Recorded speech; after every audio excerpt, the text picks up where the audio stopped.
سلامت انشاءالله. سلامتی قربان شما. سلامت بشید. اینجا عسل تولید میکنن؟ آره اینجا عسل تولید عسل. آره اینجا به نام بندره. پس بندره که میگن اینجاست چون دنبال بندره هست. همین بندره. بله. یه اسم دیگه هم داره، بدره هست اسم. بدره آره. اسم معروفش همین بدره. بدره. محلی‌ها میگن بدره. بدره آره.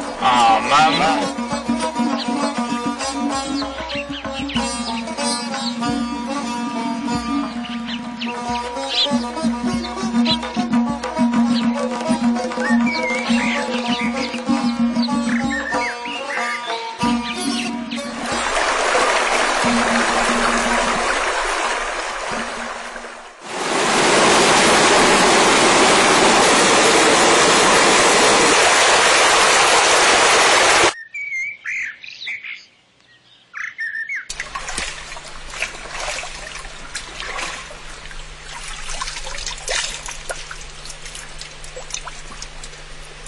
این مدخل خروجی آبو که مشاهده میکنید در واقع همون چشم بک بک هست که تقریبا میشه گفت حدود 50 مترشو پوشوندن و محصورش کردن که آب تمیز بمونه و یه آب زلال خارج میشه از این قسمت.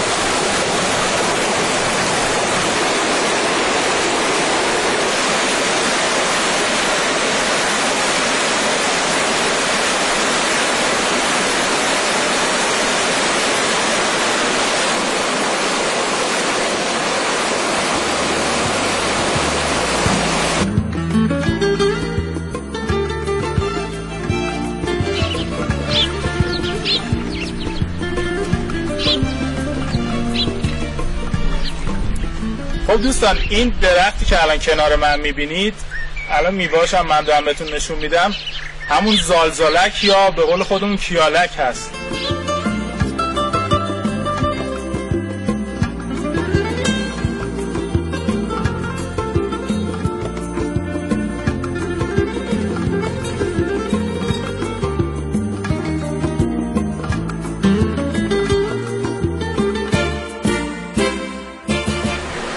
این هم آب چشمه دره بدره یا دره بلدره، یا آب خنک و زلال و غبارا که از دل این کوه میاد بیرون و وارد این حوضچه میشه. حوضچه که قرار گرفته توی چهارتاقی که مربوط به زمان ساسانیان هست. این تاقی که اینجا مشاهده میکنید در زمان ساسانیان ساخته شده، ولی این محرابو در زمانی که اسلام وارد کشورمون شده بود و در زمان شبانکارها اینجا احداث کردن. جایگاه اینجا هست، مشخصه که تعبیه کردن واسه اینکه توی این شمع روشنی کردن و یا شاید احیانا به عنوان جاموقی ازش استفاده می شده. عبارتی هم اینجا نوشته شده که به نظر میاد به خط کوفیه.